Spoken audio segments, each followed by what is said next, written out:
puisqu'on connaît une technique de la relaxation pour résoudre la relaxation, donc sa résolution va nous donner une solution initiale de la fonction objective qu'on va appeler U, upper. Bien, L, si on voudrait, en cas de minimisation, L, lower. Qui est la borne supérieure, c'est l'objectif relatif à un point admissible de la relaxation. Donc on l'obtient en résolvant le problème relaxé. Donc ça va nous former la racine de notre problème. Donc à chaque instant, on va maintenir une liste des nœuds qui représentent les sous-problèmes RI de R. Donc on va faire un branchement, bien un branche, ou bien une séparation. On va séparer le problème original RI, c'est-à-dire le problème relaxé RI, en des sous-problèmes RI. Le problème original R en des sous-problèmes RI. Donc on va faire un branche, une séparation. Donc déjà la racine, elle est, c'est-à-dire déterminée. La racine, c'est la résolution de la relaxation R. Les premiers nœuds générés sont les sous-problèmes RI de la relaxation R. On va faire des séparations. On va obtenir une liste de nœuds qui vont être des nœuds actifs. C'est-à-dire on doit les explorer tous. Donc, et chaque nœud est évalué. On va lui évaluer sa borne, c'est-à-dire la borne du nœud actif, si RI est non admissible. C'est-à-dire si on va trouver une borne du sous-problème, une borne qui n'est pas, c'est-à-dire réalisable, donc c'est un sous-espace non admissible, on va le supprimer. Sinon, on va calculer la borne. Donc, si la borne elle est supérieure ou égale à U, alors supprimer RI, puisqu'on va trouver une solution supérieure à la solution, c'est-à-dire de la relaxation, à la meilleure solution trouvée en cas de minimisation. Donc si la borne calculée, elle est supérieure ou égale à U, qui est c'est-à-dire la solution de la relaxation, c'est-à-dire c'est la meilleure solution trouvée jusqu'à présent. Si elle est supérieure ou égale, et nous on essaie de minimiser, donc on est sûr qu'on ne va pas trouver, c'est-à-dire la solution elle n'est pas meilleure, donc je vais le supprimer ce nœud-là, il est élagué. Si la solution trouvée, elle est inférieure ou égale, donc j'ai trouvé une solution meilleure, donc je vais le supprimer et je vais continuer, bien diviser ce nouveau, c'est-à-dire nœud qui s'appelait RI, en des sous-nœuds RIJ. C'est-à-dire, vous voyez qu'on va, c'est-à-dire déterminer des niveaux dans l'arbre de recherche. Et revenir à 1, c'est-à-dire à avoir des nouveaux listes, c'est-à-dire avoir des nouveaux nœuds actifs dans notre liste de nœuds actifs, et bien sûr, évaluer chaque nœud, et ou bien le supprimer, ou bien c'est une solution, ou bien c'est un nœud actif que je dois encore explorer. Donc bien sûr, c'est-à-dire dans le souhait d'avoir une solution meilleure, vous voyez bien. Donc c'est itératif, c'est bien, c'est constructif si je puis dire. C'est une méthode constructive. On construit la solution d'une façon, c'est-à-dire d'une façon sous forme d'un processus itératif, mais qui nous donne la garantie qu'on est qu'on est en train de marcher ou bien de se déplacer vers la meilleure solution. Donc, on va faire un exemple illustratif pour mieux comprendre. Donc, on va prendre un exemple d'un problème linéaire en nombre entier. Donc, vous voyez, c'est un problème d'optimisation. On a une minimisation ici, une fonction objective de minimisation x1 moins x2. On a deux contraintes, moins 4x1 plus 6x2 inférieur égal à 9, x1 plus x2 inférieur égal à 4. Et on a ici les x qui sont positifs, mais on a des xi discrets, sont des entiers. Donc automatiquement, on est dans un PLNE, c'est-à-dire l'espace de recherche est un et c'est des entiers. Donc c'est ça la représentation graphique de notre problème d'origine. Donc vous voyez que ici, pour avoir l'espace de recherche, premièrement, on a deux contraintes ici, donc on va tracer les deux droites de chaque contrainte, parce que c'est un problème linéaire, donc c'est des droites, on est dans une dimension 2, donc c'est des droites, parce que si la dimension augmente, ça va être des facettes ou bien des arêtes. Donc c'est une droite. Donc pour obtenir la première droite pour la première ici contrainte, qu'est-ce qu'on fait? On a moins 4x1 plus 6x2 inférieur égal à 9. Donc, on va donner 0 à x2 pour obtenir la solution x1. Donc, si x1 va prendre la valeur, donc on a besoin de 2 points pour tracer une droite. Donc, le premier point, je vais donner 0 à x, c'est-à-dire à l'origine ici 0, et calculer x1. Donc, x1, c'est moins 9 sur 4, c'est 2,5. C'est moins 2,5, c'est cette droite-là. Bien.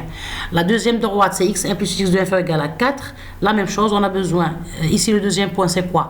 On va donner 0 à x pour avoir x2, donc si x1 égale à 0, donc x2 égale à 9 sur 6 égale à 1,5.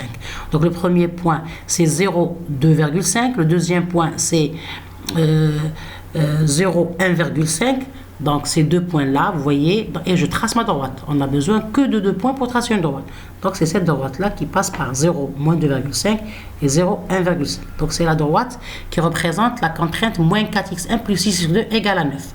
Donc puisque la contrainte c'est inférieur ou égal à 9, donc c'est tout cet espace-là qui est espace de recherche. Mais il va être limité par l'intersection de la deuxième droite. La deuxième droite, c'est x1 plus x2 inférieur ou égal à 4. Donc je donne 0 à x2 pour avoir x1 égal à 4. Très bien. Donc le premier point, c'est 0 et 4. Le deuxième point, je donne 0 à x pour avoir la valeur x2. Donc x2 égale à 4. Donc c'est 0, 4. Très bien. Donc on a 2 points 0, 4 et le deuxième point 0, 4. Je trace ma droite avec mes 2 points. Donc puisque c'est inférieur ou égal, donc c'est tout cet espace-là. Donc l'intersection de l'espace de la première contrainte avec l'espace de la deuxième contrainte, ça va donner ce polyèdre-là. Déjà, on a cité que l'espace de recherche d'un problème linéaire, c'est un polyèdre. Donc, on a ici ce polyèdre, c'est-à-dire qui est en blanc ici, qui est limité par, bien sûr, ça va être que cela, hein, que ce, c'est-à-dire, si je vais prendre...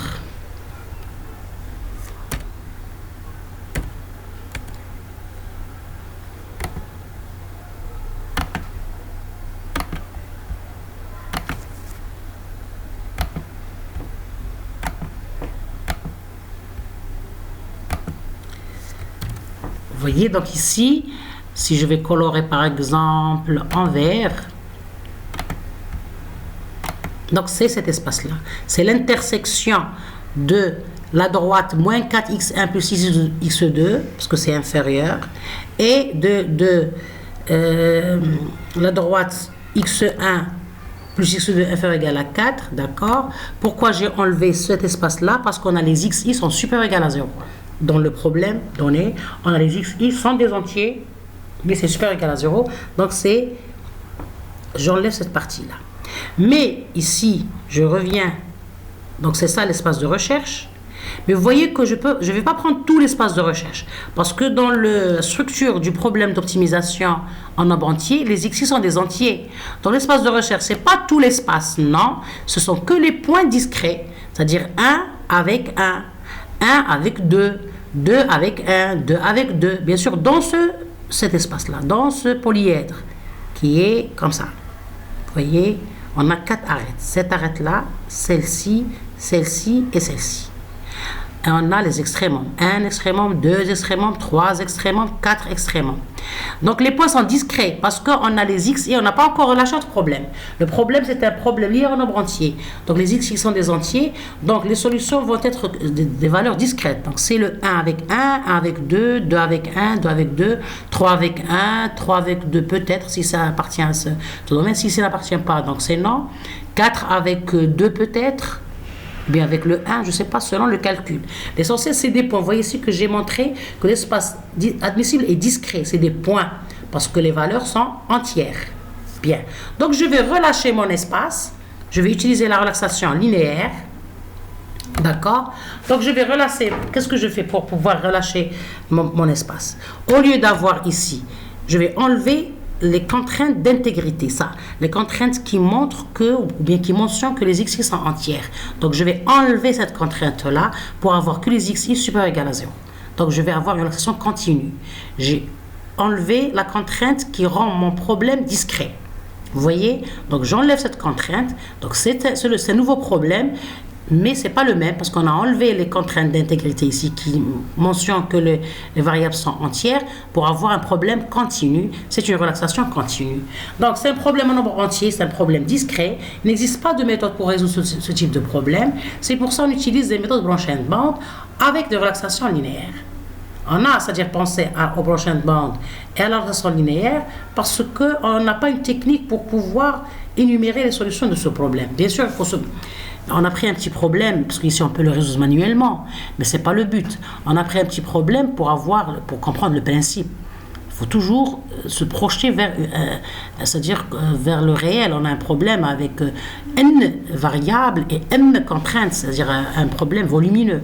Donc l'énumération, ça va mener à une explosion combinatoire. C'est-à-dire la recherche, elle est exhaustive si elle est énumérée.